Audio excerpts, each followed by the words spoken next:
Assalamualaikum warahmatullahi wabarakatuh. Selamat malam, Om Swastiastu, Namo Buddhaya, dan salam kebajikan.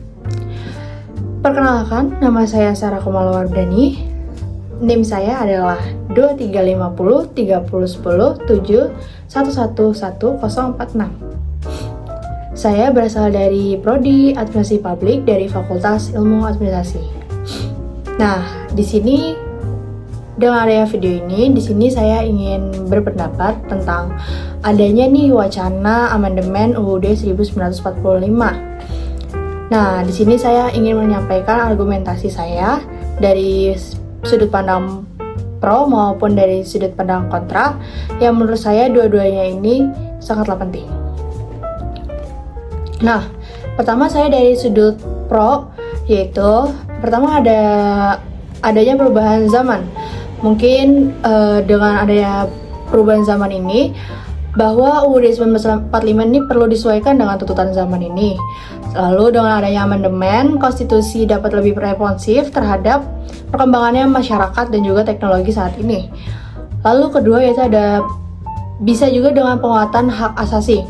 Dengan adanya amandemen dapat menjadi kesempatan untuk memperkuat pelindungan hak asasi manusia. Beberapa orang, mungkin termasuk saya juga, itu berpendapat bahwa revisi konstitusi ini itu bisa menciptakan landasan yang lebih kokoh untuk hak-hak individu, terutama hak asasi manusia. Lalu yang ketiga yaitu ada reformasi struktural. Dengan adanya amandemen ini, kita dapat menggunakan hal tersebut sebagai sarana untuk melakukan reformasi struktural yang lebih matang lagi dalam pemerintahan. Ini mungkin termasuk perubahan dalam sistem politik, sistem ekonomi, dan sistem-sistem lainnya yang ada di negara Indonesia ini. Lalu, dengan adanya reformasi struktural ini, bisa meningkatkan kesejahteraan masyarakat. Nah, lalu selanjutnya itu bisa juga dengan menjadikan kemajuan hukum, yaitu dengan adanya amandemen ini, hukum ini bisa menjadi lebih maju dan juga lebih sempurna lagi dengan adanya amandemen ini juga.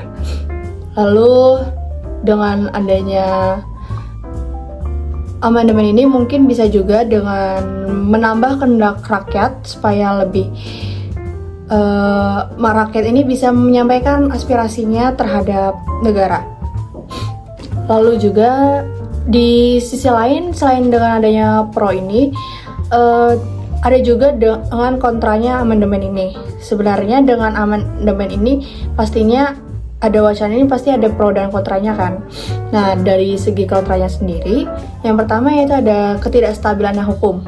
Tadi saya membahas bahwa bisa juga untuk memperkokoh hukum, namun dengan adanya amandemennya ini bisa juga menjadi ketidakstabilan pada hukum. Dengan amandemen ini, ketidakstabilan hukum dan juga merusak konstitusi aturan yang sudah ada, gitu. Perubahan konstitusi dapat menciptakan kebingungan dan ketidakpastian dalam interpretasi hukum yang sudah ada pada sebelum-sebelumnya. Lalu juga yang kedua ini, kenapa adanya kontra dalam amandemen 1945 ini, yaitu risiko manipulasi politik tentunya. Amandemen ini bisa dimanfaatkan oleh pihak-pihak tertentu yang mungkin bisa berkuasa untuk kepentingan politik atau golongan tertentunya, atau golongan pribadi ataupun individu ataupun golongan lainnya. Lalu kita sebagai masyarakat kan pasti khawatir dengan adanya risiko manipulasi politik tersebut jika adanya amandemen pada UUD 1945 ini. Terus juga dengan adanya keuntungan kelompok tersebut, belum tentu juga kita dapat dengan adanya dengan adanya keuntungan kelompok tertentu tersebut, kita sebagai rakyat biasa tidak bisa menyampaikan ataupun merasa lebih baik dengan hal tersebut. Lalu yang ketiga yaitu ada perlindungan nilai-nilai fundamental.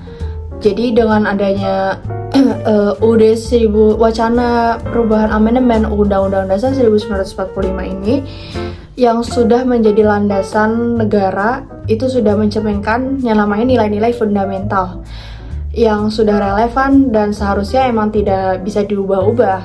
Namun dengan adanya wacana perubahan ini malah menimbulkan berbagai perspektif seperti ketidakstabilan dan identitas nasional yang dipertanyakan dikarenakan adanya wacana amandemen 1945 ini.